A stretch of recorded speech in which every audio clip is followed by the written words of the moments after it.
The door is locked, but I can hear their voices from within. Perhaps we should listen a bit closer, Hastings.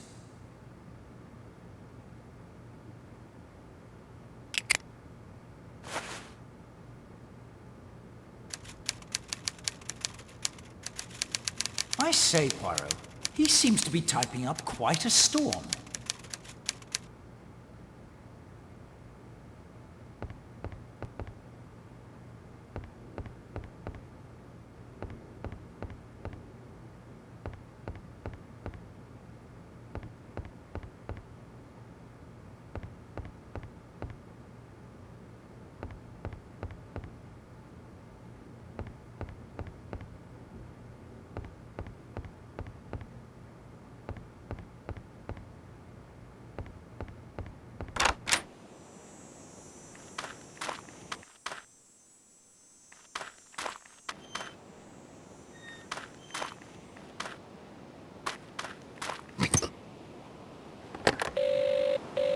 Hello?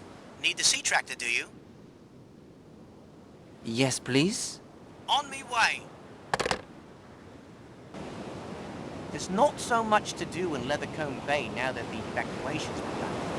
Most places are closed up except the chemists. Mrs. Hughes has to stay because she's the post office too, and lending library if it comes to that. But it's the post that must be seen too. Now that the Smuggler's End is closed, the only pub is the Monk's Hood. Mr. Bagby is trying to stay open long as he can. Once the hotel is closed, there won't be much trade for him.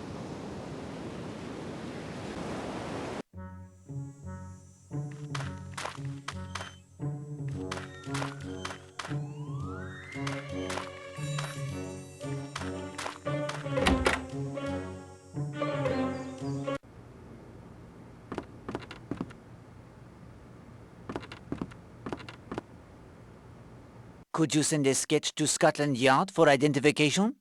Be glad to. I've seen the fellow about. You think he's up to no good? I do. I'll try to have an answer for you this afternoon. Merci. That will do for now, monsieur.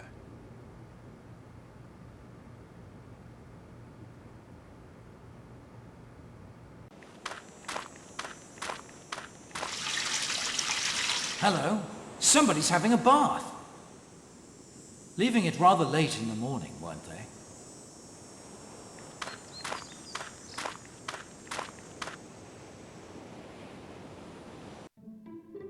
You have done well, Hastings. Perhaps a misstep or two here or there, but overall I give you high marks indeed. Thanks, Poirot. Very decent of you. But now, your mettle will be tested. Recall where each suspect was last seen. I have marked their positions on the map here. As you probe their alibis, we will update the map so that perhaps you can see who had the most opportunity to kill Madame Musher. And do not neglect the inhabitants of Leathercombe Bay. They may also have information of importance. I'll be thorough, old man. You can count on me. Excellent! And of course, if you find yourself unable to progress, we will consult the magic of the Finger of Suspicion. Magic my eye. But at any rate, it's time now for a fifth clue to its secret. The clue is magnet. Magnet. At last, a clue that suggests something useful. I am glad the clue it pleases you. I shall place it next to the Finger of Suspicion. Use it as you will. When you are ready, my friend, we will return to Seadrift Island. It is now late morning.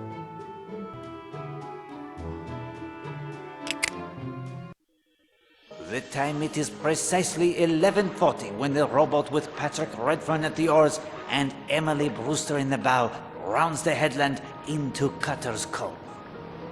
Hello? Who's that?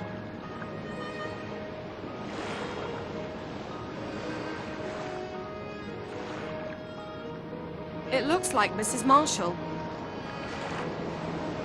So it does. We don't want to land here, do we? Oh, plenty of time. That's odd. Why is Mrs. Marshall lying in the shade?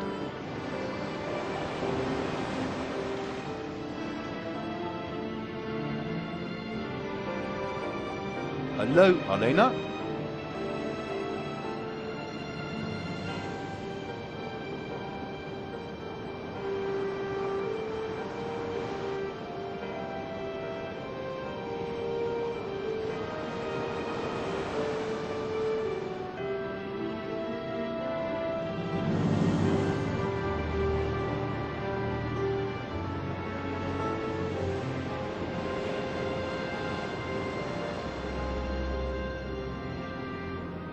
Mademoiselle Brewster senses something.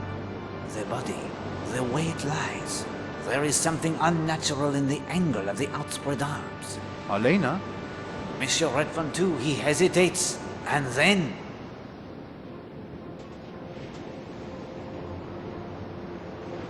No. Elena! No! Is she... She's dead! Oh, God.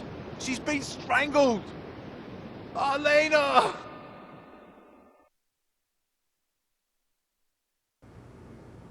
I was in my room, as yet unaware of the tragedy.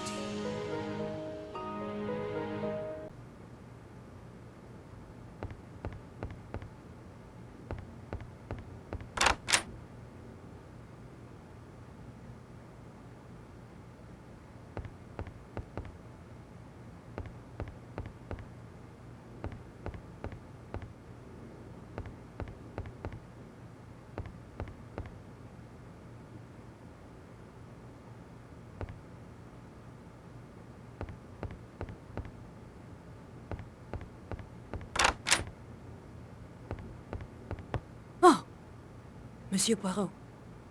I'm sorry, my nerves. Madame, has something happened?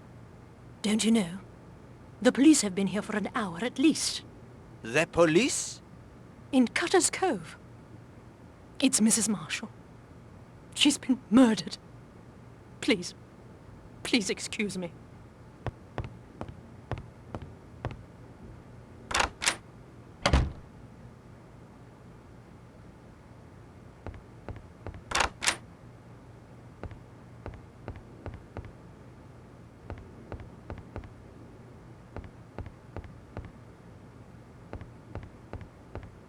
Oh, sir.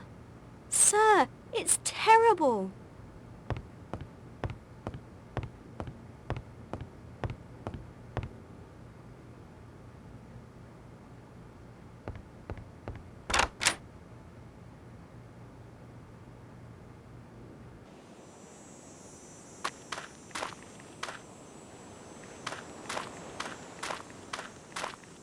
Please, not now, Monsieur Poirot. My wife is too distraught to speak.